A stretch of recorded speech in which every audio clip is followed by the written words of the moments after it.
आज घंटे में स्वागत है आपका। मैं हूं योगेंद्र, आप देख रहे हैं बड़ी खबर। और बड़ी खबर में हम बात करेंगे देश की सियासत में एक नाम इन दिनों काफी गूंज रहा है और वो है बुलडोजर। यूपी में बुलडोजर वाले बाबा के बाद अब मामा का बुलडोजर भी मध्य प्रदेश में गरजने लगा है। कांग्रेस को आपत्ति इस बात की है कि बुलडोजर आप चलाइए, लेकिन केवल एफआईआर पे नहीं, जांच जारी है और आप उस पर बुलडोजर चला रहे हैं। एक तस्वीर छपी है कि प्रधानमंत्री आवास योजना के जो मकान थे उन पर भी बुलडोजर चल गया। कांग्रेस का यह भी आरोप है कि आपको बुलडोजर चलाना है, बेरोजगारी, महंगाई और नफरत के खिलाफ चलाइए, लेकिन लोगों में दहशत और नफरत पैदा मत करिए। तो चलिए, खैर इसके क्या सियासी मायने हैं, बुलडोजर क्यों प्रासंगिक हो गया है बाहर देश की राजनीति में, ये देखने वाली बात है। हर सरकार के, हर पार्टी का अपना एक मॉडल होता है। नरेंद्र मोदी गुजरात मॉडल के जरिए देश के प्रधानमंत्री बन गए। अब योगी आदित्यनाथ का बुलडोजर मॉडल बीजेपी को रास आ रहा है कि ये ज्यादा ठीक, अब इसी को चलाइए। कांग्रेस इस पे ऑब्जेक्शन कर रही है। तो चलिए चर्चा शुरू करेंगे। हमारे साथ बीजेपी से आशीष चतुर्वेदी साहब है, आरसी चौधरी साहब कांग्रेस, और अनिल शैन हमारे साथी हमारे साथ जुड़ रहे हैं। आरसी चौधरी जी, आपके पास आना चाहूंगा। आपकी पार्टी लगातार इस बात को लेकर के तंज कस रही है, आरोप लगा रही है कि बीजेपी बुलडोजर के जरिए नफरत पैदा करने की कोशिश कर रही है और बिना किसी की जांच के लोगों में दहशत पैदा करने के लिए इसे हथियार के रूप में काम ले रही है। ऐसा क्यों लगता है कांग्रेस को? योगेंद्र जी, आपने देखा कि दुनिया के अंदर बहुत से मुल्क हैं। वहाँ पे कुछ जो मुल्क हैं वो लोकतांत्रिक मुल्क हैं, कुछ जो मुल्क हैं वो राजशाही के मुल्क हैं। कहीं पे अधिनायकवाद है, कहीं पे तानाशाह का शासक है। जहाँ पे तानाशाह का शासन है वहाँ पे हमें तमाम ये चीजें देखने को मिलती है। जब कोरिया की बात आती है तो आपने सुना होगा कि उन्होंने एक फरमान निकाला कि 12 दिन तक कोई भी व्यक्ति हंस नहीं पाएगा। उसी प्रकार जब बुलडोजर है, बुलडोजर एक तानाशाही का प्रतीक हो गया। तानाशाही का प्रतीक कि अगर मैं आपको पसंद नहीं करता हूं तो आपको जमीनों दस्त कर दूंगा। हिंदुस्तान है वो एक लोकतांत्रिक देश है। बड़ी जिम्मेदारी के साथ में देश का संविधान बनाया गया और संविधान के आधार पे कार्यपालिका, विधायिका और न्यायपालिका तीनों को स्वतंत्र रूप से दी गई, ताकि कोई भी व्यक्ति इतना निरंकुश ना हो, तानाशाह ना हो, जिससे हमारी जो डेमोक्रेसी है उसको कहीं खतरा हो। लेकिन आज जब हम देखने को जा रहे हैं तो न्यायपालिका का कार्य अगर कार्यपालिका करने लग जाएगी और कार्यपालिका के अंदर ही न्यायपालिका और विधायिका और तमाम सब चीजें समा जाएगी। अगर देश का गृह मंत्री, अगर ये राज्य का गृह मंत्री अगर ये कहे कि मैंने कह दिया और हमने देखा और देखने के आधार पर हमने ध्वस्त कर दी। आपने जिक्र किया, जो देश के प्रधानमंत्री भी इस बात का जिक्र करते हुए नहीं थकते कि हमने लोगों को आवास दिए। जो प्रधानमंत्री आवास जो उन्होंने दिया उसी को भी आपने ध्वस्त कर दिया। आपने उनके मकानों को भी ध्वस्त कर दिया जो उस जगह पे, उस स्थान पे थे ही नहीं। आपने उन लोगों को ध्वस्त कर दिया जो आपकी थाने की, उसी थाने में वो थे, लेकिन आपने कहा कि ये व्यक्ति वहां पे था। ये किस ओर लेके जाएगा? ये व्यवस्था है कि आप अगर अपनी आवाज, रोजी रोटी और रोजगार के लिए उठाओगे तो आपके मकानों को ध्वस्त कर दिया जाएगा। आप अपने अगर हक की बात अगर कहीं पे उठाओगे तो आपको नस्तनाबूद कर दिया जाएगा। ऐसा भय इस लोकतांत्रिक देश के अंदर मुझे लगता है ठीक नहीं है। यहाँ पे अगर उन्हें लगता है तो निश्चित रूप से त्वरित कार्रवाई होनी चाहिए थी, तुरंत जांच होनी चाहिए थी और न्यायपालिका के अंदर अच्छी पैरवी करके सजा दिलानी चाहिए थी। लेकिन अगर आप ऐसा करेंगे तो इस लोकतंत्र को कौन बचाएगा? ये सबसे बड़ा महत्वपूर्ण मुद्दा है। हम बार बार यही कह रहे हैं कि इस 8 साल हो गई नरेंद्र मोदी जी की सरकार को। देश के अंदर 40 साल बाद में इतनी सशक्त सरकार आई, पूर्ण बहुमत की सरकार आई, और ये देश के लोगों के बीच में एक उन्माद का माहौल बना के और इस बुलडोजर के आधार पे एक किस प्रकार से ये जो चीजें कर रही है। इसलिए मुझे लगता है कि ये लोकतंत्र के अंदर बड़ी चुनौती है। क्योंकि जब लोगों को न्याय के अंदर से विश्वास, न्यायपालिका से जब विश्वास उठने लग जाएंगे, इस प्रकार आक्रमण फैसले लिए जाएंगे, अगर यहाँ पे इस प्रकार के जो निर्णय होंगे, निश्चित रूप से लोगों के हकों को जब कुचला जाएगा तो लोग जो जिम्मेदार हैं वो चुप नहीं रह सकते और उन्हें बोलना होगा। इसलिए जी माननीय मुख्यमंत्री जी ने इस बात का जिक्र किया कि कानून के अंदर आप उसकी एफआईआर जो जांच हुई उसकी जांच कीजिए, तफ्तीश पूरी कीजिए, अति शीघ्र कीजिए और उसकी पैरवी कीजिए और न्यायालय में सजा दिलाइए। चलिए, मैं आ रहा हूं, आशीष चौधरी जी आ रहा हूं, मैं आशीष जी के पास में जाना चाहूंगा। आशीष जी, कांग्रेस का यह आरोप है कि बुलडोजर आप चलाइए, लेकिन महंगाई, भ्रष्टाचार, गरीबी को रोकने के लिए और बेरोजगारी को ध्वस्त करने के लिए चलाइए, नफरत के लिए नहीं। कांग्रेस का यह सीधा आरोप है कि उत्तर प्रदेश हो चाहे मध्य प्रदेश हो, टारगेट किया जा रहा है और उसके आधार पर बुलडोजर चल रहे हैं लोगों में दहशत पैदा करने के लिए। जांच जारी है लेकिन बुलडोजर पहले गरज रहा है। योगेंद्र जी, कांग्रेस और कांग्रेस के तमाम प्रतिनिधि हमेशा संविधान की और लोकतंत्र को बचाने की बात करते हैं। आप देखिए, और जब से देश आज़ाद हुआ है, अगर हम सबसे ज़्यादा देखें कि संविधान को किसने तोड़ने का काम किया, लोकतंत्र पे किसने प्रहार किया, तो कांग्रेस पार्टी हमेशा कटघरे में खड़ी होती है। चाहे इमरजेंसी का उदाहरण देख लें और मुझे लगता है चौधरी जी को इमरजेंसी के वो प्रकरण भी याद करने चाहिए जो दिल्ली में तुर्कमान गेट में जो हुआ था। जिस तरह से आप देखिए कि किस तरह से संजय गांधी जी की विशेष पर जो है मकानों को तोड़ा जाता था, ध्वस्त किया जाता था। तो मुझे लगता है कांग्रेस के प्रतिनिधि इनको भूल गए हैं। अभी योगेंद्र जी आपने बात की कि बेरोजगारी की बात की आपने। आप देखिए उत्तर प्रदेश जहां पर बुलडोजर चल रहा है और मध्य प्रदेश जहां पे बुलडोजर अभी प्रारंभ हुआ है, आप देखिए दोनों जगह अगर हम बेरोजगारी की बात करें तो ये दोनों भारतीय जनता पार्टी शासित वो राज्य हैं जहां देश में न्यूनतम बेरोजगारी। आप देखिए राजस्थान की बात करें तो राजस्थान बेरोजगारी में या तो नंबर 1 पर रहता है या नंबर 2 पर रहता है। आप देखिए अगर हम उत्तर प्रदेश मॉडल की बात करते हैं तो उत्तर प्रदेश में आप देखिए जब बुलडोजर चलाया गया तो वहां पे हमने टारगेट किया कि जो भी लोग कानून को तोड़ेंगे, जो अपराधी हैं, जो माफिया हैं, जो सुनियोजित तरीके से अपराध करते हैं, मुख्यमंत्री जी ने जिस दिन शपथ ली थी, आपको ध्यान हो 2017 में जब मुख्यमंत्री बने तो उन्होंने कहा था कि जितने भी माफिया लोग हैं, जितने भी अपराधी लोग हैं, उनकी जगह या तो जेल होगी या फिर उत्तर प्रदेश से बाहर होगी। मुझे लगता है सरकारों का क्या काम है? सरकारों का काम होता है कि न्याय व्यवस्था स्थापित करना, जनता के अंदर सुरक्षा का भाव स्थापित करना। आप देखिए उत्तर प्रदेश में चुनाव लड़ा गया 2022 का, किस मुद्दे पर चुनाव लड़ा गया? उत्तर प्रदेश में चुनाव लड़ा गया लॉ एंड ऑर्डर को लेकर के, कानून व्यवस्था हमने दुरुस्त की। मैं चुनौती देता हूं राजस्थान की कांग्रेस सरकार को यहाँ पे कि वो 2023 का चुनाव कानून व्यवस्था के मुद्दे पर लड़के दिखाएं। वो ये जो चुनाव है वो बेरोजगारी के मुद्दे पर लड़के दिखाएं। मैं एक बात जानना चाहूंगा आशीष जी आपसे। देखिए कहना और टेक्निकली सारी चीजें रखना, आपने कहा कि राजस्थान बेरोजगारी में नंबर 1 या 2 और यूपी मध्य प्रदेश न्यूनतम बेरोजगारी है। आप बता सकते हैं कोई आंकड़े ऐसे कि बिल्कुल आपने बहुत किस आधार पे, आधार क्या है इसका? दूसरा, ये बेरोजगारी जो है अभी 5 साल में कम हुई है उत्तर प्रदेश मध्य प्रदेश में और राजस्थान में ये 3 साल में बढ़ी है? नहीं, देखिए योगेंद्र जी आपने बहुत अच्छा प्रश्न पूछा है क्योंकि दर्शकों को ये जानना जरूरी है। देखिए योगेंद्र जी, हर महीने जो CMI है वो हर प्रदेश के बेरोजगारी के आंकड़े प्रकाशित करती है। देखिए राजस्थान की अगर हम बात करें तो पिछले 1.5 साल से राजस्थान की जो बेरोजगारी दर है वो 20% से ऊपर बनी हुई है। वो कभी कभी 32% भी गई है, कभी 26% भी गई है। अगर मैं मध्य प्रदेश की बात करूं तो मध्य प्रदेश में ये जो बेरोजगारी दर है ये 2% है। ऐसी बात नहीं, छत्तीसगढ़ है वहां पर भी कम है, वहां पे 1.5% है। तो छत्तीसगढ़, उत्तर प्रदेश की बात करें तो लगातार 5% से कम बनी हुई है। तो ऐसा क्या कारण है कि राजस्थान लोगों को रोजगार नहीं दे पा रहा है? आप देखिए ऐसा क्या कारण है? आप देखिए कि राजस्थान की जो RPSC वो रिकॉर्ड तोड़ती है कि हमने 15 दिन के अंदर 6 परीक्षाओं के परिणाम को निरस्त करने का रिकॉर्ड RPSC के नाम दर्ज है। तो देखिए कि कहीं ना कहीं जो है मुख्यमंत्री जी खुद कटघरे में खड़े हैं। हम कह रहे हैं ना कि आप बताइए ना, आप जाइए ना जनता के बीच में जाइए कि लॉ एंड ऑर्डर के मुद्दे पर चुनाव लड़िए, आप बेरोजगारी के मुद्दे पर चुनाव लड़िए, आपने अपराध को नियंत्रण किया तो मुद्दे पर चुनाव लड़िए। ये सारे वो मुद्दे जिससे जनता प्रभावित होती है। और चौधरी जी को ये भी बताना पड़ेगा कि जब नकल माफिया, जब योगेंद्र जी आपको भी ध्यान होगा कि बीच में जब नकल प्रकरण हुआ था तो जिस तरह से यहाँ पर भी बुलडोजर चलाया, तो हम तो समर्थन करते हैं कि आपने अच्छा किया। भाई किसी की अवैध इमारत है उसको ध्वस्त करने में कहाँ गलती है? आप देखिए अगर किसी ने अवैध निर्माण किया है, कोई अपराधी इसमें लिप्त है तो निश्चित रूप से उसका चाहे मकान हो, उसमें आप लोग भी कटघरे में, चाहे दुकान हो। आशीष जी उसमें आप लोग भी कटघरे में हैं, कटघरे इसमें। हाँ आप समर्थन करिए, लेकिन कैसे बन गया रामकृपाल मीणा का वो कॉलेज वहां पे? अरे रामकृपाल मीणा का जब कॉलेज बना तो कांग्रेस की सरकार थी नहीं क्या? 3.25 साल से इनकी सरकार थी। आप देखिए ये जो सरकार है इसमें तो ऐसे ऐसे प्रकरण हुए हैं। आप देखिए कि विधानसभा के अंदर एक बिल आता है यूनिवर्सिटी का जो एग्जिस्ट ही नहीं करती है, कैबिनेट में पास हो जाता है। ये क्या मुंह दिखाएंगे बताइए आप? बिल्कुल, बहुत ही गंभीर आरोप है और आरोप नहीं सच्चाई है ये जो दिखाई दे रही है।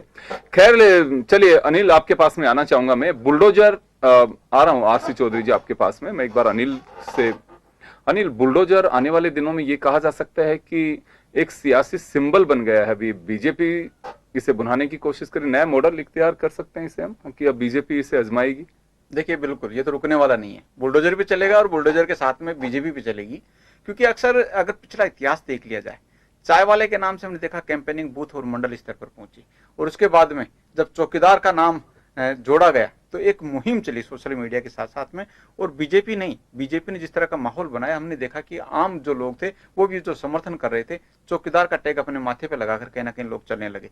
तो अब बुलडोजर जो सिंबल यूपी चुनाव में बनाए, हमने देखा था कि यूपी चुनाव से पहले शायद इस मुद्दे पर चुनाव लड़ा जाए ऐसा नजर नहीं आ रहा था, लेकिन ये मुद्दा विपक्ष ने दिया विपक्ष ने जो मुद्दा दिया उसको स्वीकार भी किया, और नतीजे जब आए तो हमने देखा कि कई राज्यों के अंदर, राजस्थान में भी हमने देखा कि बीजेपी बुलडोजर पर सवार होकर जश्न मना रही थी। लेकिन सवाल ये है कि आखिरकार अगर इस तरह से बुलडोजर चलेंगे, मानते हैं कोई आरोपी है या अपराधी भी हो गया, तो क्या उसके घर को तोड़ा जाना चाहिए? क्योंकि भारत में अगर देखा जाए, न्याय व्यवस्था में देखा जाए, ये संविधान में कहीं ना कहीं है कि एक अच्छा आदमी, एक सही आदमी को सजा नहीं होनी चाहिए, चाहे दो बरी हो जाएं या दो जो दोषी व्यक्ति हैं वो बरी हो जाएं। लेकिन न्याय व्यवस्था में ये जिक्र किया गया है कि जो अच्छा व्यक्ति है, जो सही व्यक्ति है, उसको दोषी करार, उसको सजा नहीं होनी चाहिए। तो ऐसे में अगर एक अपराधी है, एक आरोपी है, उसके घर पर अगर बुलडोजर चलेगा, उसके परिवार के 10 जो लोग हैं उनके ऊपर क्या गुजरेगी? क्या वो बुलडोजर घर पर चल रहा है तो ये सजा उनके परिजनों को नहीं है? जिस आरोपी ने, जिस अपराधी ने दोष किया है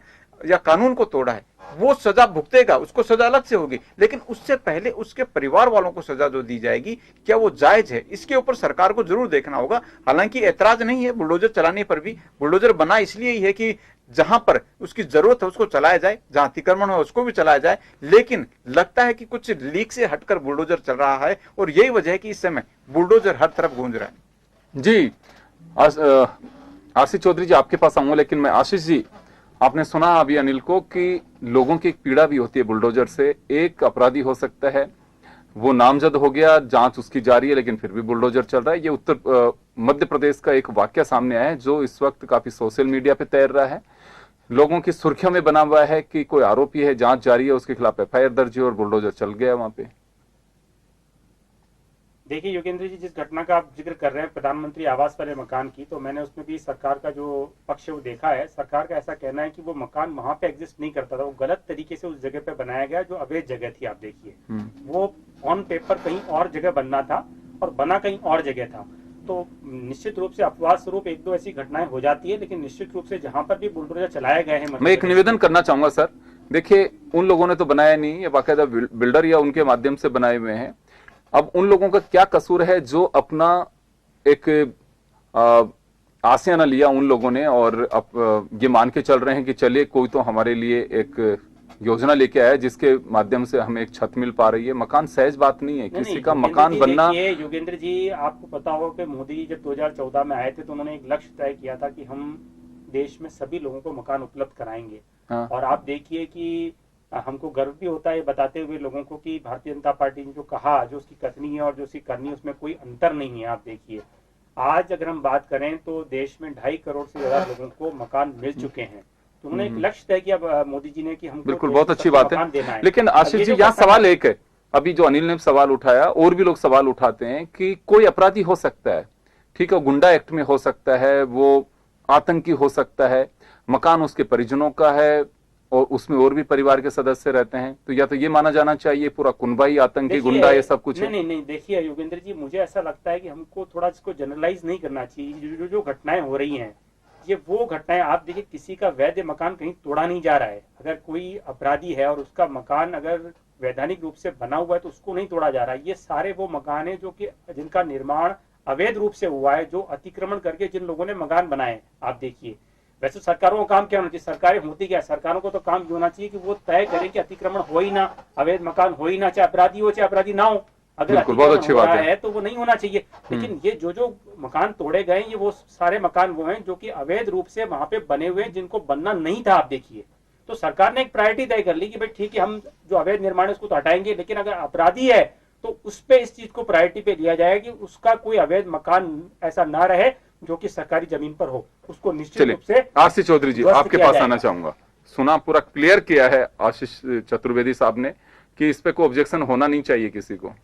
मैं ये कहना चाहूंगा कि किस प्रकार से जो उन्होंने जिस बात का जिक्र किया कि अतिक्रमण होना नहीं चाहिए, ये सब चीजें नहीं होनी चाहिए, लेकिन इनकी जो नेता हैं, इनकी जो मुख्यमंत्री है, वो कहते हैं कि दंगा फैलाने वाले लोग, पत्थर फेंकने वाले लोगों को हमने चिन्हित करके उनके मकान ध्वस्त कर दिए।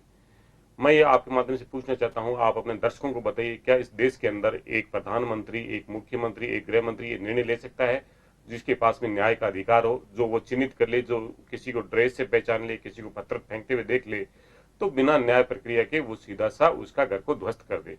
ये तरीका है आप पे न्याय का एक क्रूर तरीका है। मैं एक बीच में एक बात करना चाहूंगा। देखिए, कानून के तहत मकान बहुत सारी जगह ध्वस्त किए जाते हैं, राजस्थान में भी किए जाते हैं। अभी भी कई विलास को इनको सील किया है, कुछ जगह तोड़ दिया गया। अगर इलीगल, इन लोगों का साफ कहना है कि इलीगल अगर कहीं कंस्ट्रक्शन हुआ है तो उसको तोड़ा जा रहा है। आज नहीं तो कल, अगर गलत तो गलत किसी ने किया तो कभी भी तोड़ा जा सकता है। ये अधिकार एडमिनिस्ट्रेशन को, गवर्नमेंट्स को हमारे संविधान ने दिया है। अगर किसी ने गलत तरीके से प्रॉपर्टी तैयार की है, वो सार्वजनिक जगह में बना दी, चारागाह में बना दी, या आम रास्ते के बीच बना दी, गार्डन में बना दी, जिस दिन पोल खिलती है उस दिन गिरा दिया जाता है। तो देखिए, कुंडलियां तो दोनों ही सरकारों के पास में होती हैं कि कब किसको यूज करना है। आप करें जन टीवी, जनता की टीवी, अगर आपको ये लगता है कि भारतीय जनता पार्टी ने ठीक किया, भारतीय जनता पार्टी ने नोट नहीं किया, मैं पूछ रहा हूँ, इन्होंने भारतीय जनता पार्टी के नेता बता दें, भारतीय जनता पार्टी के जो नेताओं की जो तमाम बयान आए थे, आज ये जो बोल रहे हैं, भारतीय जनता पार्टी के नेताओं ने क्या कहा था? पत्थर फेंकने वालों को बख्शा नहीं और बुलडोजर चला दिया उनके घर पे। क्या इनके गृह मंत्री ने नहीं कहा इस बात को? मध्य प्रदेश के गृह मंत्री ने कहा या नहीं कहा? जिस आप प्रधानमंत्री आवास की बात कर रहे हैं, ये कह रहे हैं कि वो गलत चिन्हित हो गया था। अगर गलत चिन्हित हो गया था तो क्या एक निवास बना था? किस प्रकार से इन्होंने लोगों को, जो देश का प्रधानमंत्री ये कहता है कि हमें देख के पता चलता है, लोगों की वर्दी से पता चलता है, लोगों की वेशभूषा से पता चलता है। ये जो न्याय का तरीका है, ये क्रूर तरीका है, ये अत्याचार का तरीका है, ये द्वेषता का तरीका है, ये आपको प्रतिशोध का तरीका है कि आपकी जो हाँ में हाँ नहीं मिला है उसे नस्तनाबूद कर देंगे। ये लोगों में भय पैदा करने का तरीका है। अगर आप इस बुलडोजर की बात को स्वीकार करते तो कीजिए निश्चित रूप से। जो उत्तर प्रदेश की जो घटना हुई थी, उत्तर प्रदेश की जो बात हुई थी, आपके जो पत्रकार से वो उसके पीछे लगे हुए थे, किस प्रकार से इनकाउंटर करके मार दिया गया था। अगर आपको लगता है कि ये न्याय का सही तरीका है, देश के अंदर कोई भी खिलाफ आवाज उठाएगा उसे मार दिया जाएगा। अगर आप ये मानते हैं कि एक मुख्यमंत्री बुलडोजर लेके किसी के घर को ध्वस्त कर दे, यही सही लोकतंत्र का तरीका है, तो ये तरीका उन लोगों के लिए हो सकता है जो अतिवादी लोग हैं, जो लोकतंत्र के अंदर जो विश्वास करते हैं, जो न्यायपालिका में जो विश्वास करते हैं, उनके लिए ये तरीका कहते हैं ठीक नहीं हो सकता।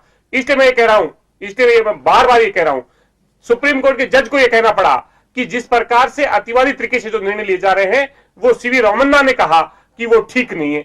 इसलिए मैं ये कह रहा हूं कि ये उन्माद का माहौल पैदा कर रहे हैं, ये भय का माहौल पैदा कर रहे हैं। अगर आपकी इतनी ही अच्छी व्यवस्था होती, अगर आपकी न्यायपालिका होती, अगर न्याय की प्रक्रिया के अंदर आपकी सब चीजें होती, तो ये बीजेपी के जो नेता है तथ्य रखें कि हमारे यहां पे किसी केस के चालान का जो 2 साल समय लगता था, भारतीय जनता पार्टी आने के बाद में इतने समय में हम उसको चालान करवा देते हैं, इतने समय में हम पैरवी करते हैं, वो नहीं करेंगे। ये इनके खिलाफ में जो भी आवाज उठाएगा, कल आरसी चौधरी हो सकता है, परसों वो हो सकता है जो आज इसको सुन रहा है। आज ये धर्म के आधार पर बात कर रहे हैं, कल ये जाति के आधार पर बात करेंगे, क्योंकि इनका एक ही मूल मंत्र है, डिवाइड एंड रूल, बांटो और राज करो, लोगों में नफरत पैदा करो, आक्रोश पैदा करो, और उस आक्रोश को संतोष करने के लिए तानाशाही तरीका अपनाओ। रिपोर्टर्स विदाउट बॉर्डर्स आपकी ऑर्गेनाइजेशन ने कहा कि हिंदुस्तान की प्रेस किस प्रकार से खतरे के दौर से गुजर रही है। आज इनका महिमा मंडन करने वाले बहुत से राष्ट्रीय चैनल खड़े होते हैं, जनता की आवाज की मांग नहीं करते। हम पूछ रहे हैं भारतीय जनता पार्टी के नेताओं से, कब महंगाई पे बुलडोजर चलाएंगे? प्रतिदिन आप 1 रुपया लूटते हैं, गरीब की जेब पे डाका डालते हैं, ये लूट कब बंद करेंगे? देश के प्रधानमंत्री कह रहे हैं हमने आवाज दिया, आप बताइए क्या इससे पहले देश लोगों को आवाज की प्रक्रिया इस केंद्र की सरकार के द्वारा होती थी या नहीं होती थी? भारतीय जनता पार्टी सिर्फ महिमा मंडन में लगी हुई है, और एक व्यक्ति अकालता के तौर पे, एक व्यक्ति जो अधिनायकवाद के तौर पे देश की शीर्ष कुर्सी पे बैठा है, और लोग हेट स्पीच दे रहे हैं। दिल्ली की संसद के अंदर हेट स्पीच दिया, जिसे दिल्ली पुलिस ने नकार दिया कि इस प्रकार का कोई स्पीच नहीं दिया गया। कितना देश दुर्भाग्यपूर्ण है कि लोगों के मंच से सीधी अपील की जाती है कि बहन बेटियों को उठा लीजिए, दुष्कर्म कर दीजिए, हथियार उठाइए और हथियार उठा के जंग के लिए तैयार होइए। क्या यही लोकतंत्र है? और देश का प्रधानमंत्री इस मुद्दे पे चुप रहेगा, कितना दुर्भाग्यपूर्ण है। चलिए, मैं जवाब दिलवा देता हूं आशीष जी। कुछ सवाल खड़े किए आरसी चौधरी साहब ने। देखिए योगेंद्र जी, कांग्रेस जो है ना, वो देश को अपने चश्मे से और अपने नजरिए से देखती है। मैं भी सुन रहा था चौधरी साहब को, तो चौधरी साहब बता रहे थे कि भारतीय जनता पार्टी जो अपराधियों को उनके धर्म के आधार पर चिन्हित कर रही है, आगे चल करके वो जातियों के आधार पर करेगी। तो मैं इस बात का पूरी तरह से खंडन करना चाहता हूँ। भारतीय जनता पार्टी अपराधी का ना कोई धर्म मानती है, ना अपराधी की कोई जाति मानती है। अपराधी अपराध में लिप्त है, और जो भी कोई देश में अगर अपराधी है तो उसकी कोई धर्म नहीं है, उसकी कोई जाति नहीं है। और जो कार्रवाई भारतीय जनता पार्टी की सरकारें कर रही है, वो न किस धर्म क्यों नहीं किया? जिन्होंने अपील की, दिल्ली की पुलिस किसके अधीन है? किसके अधीन है? दिल्ली पुलिस जो है ना, वहां पे ये कह दिया कि ऐसा कोई हेट स्पीच नहीं दिया जो सोशल मीडिया पे घूम रहा है। ऐसा तुम्हारा न्याय है? ऐसा तुम्हारा न्याय है? तुम अपराधियों के साथ में खड़े होने वाले लोग हो, अपराधियों को संरक्षित करने वाले लोग हो। उत्तराखंड के अंदर सरकार थी आपकी, आपने मुकदमा तक दर्ज नहीं किया, FIR तक दर्ज नहीं किया, किसको जेल भेज दिया? वो बजरंगी मुन्नी कहाँ है? किस प्रकार से जो तमाम सब चीजें दे रहे हैं? इसलिए क्यों नहीं मारा फिर आपने? क्यों नहीं उसके घर पे बुलडोजर चलाया आपने? बुलडोजर क्यों नहीं चलाया आपने? वो भी नहीं चलेगा, चलाएंगे। बिल्कुल कब चलेगा, चलाएंगे आप? बिल्कुल न्यायपालिका का काम कोई आपकी भी सरकार आपत्ति करेगी? नहीं है, उसका देश का प्रधानमंत्री करेगा न्यायपालिका का काम, मुख्यमंत्री करेगा न्यायपालिका का काम। समय कम है, मैं माफी चाहूंगा। तो चलिए, ये एक वानगी है, लेकिन आने वाले दिनों में बुलडोजर सियासत में रहेगा। बीजेपी के लिए प्रासंगिक है और कांग्रेस इसे खारिज कर रही है, लेकिन देखना होगा कि अब बुलडोजर पे कितने राजनीतिक दलों का रंग जमता है, ये देखने वाली बात होगी। लेकिन आने वाले दिनों में बुलडोजर जहां गरजेगा वहां पे सियासी पारा भी बरसेगा। तो चलिए, अपना अपना नजरिया है, अपने अपने अदाएं हैं, और लेकिन इतना मैं जरूर गुजारिश करना चाहूंगा कि कानून से बड़ा कोई नहीं होता है, कानून सबके लिए होता है, और मुझे लगता है कि उसी दायरे में कार्रवाइयां भी होनी चाहिए।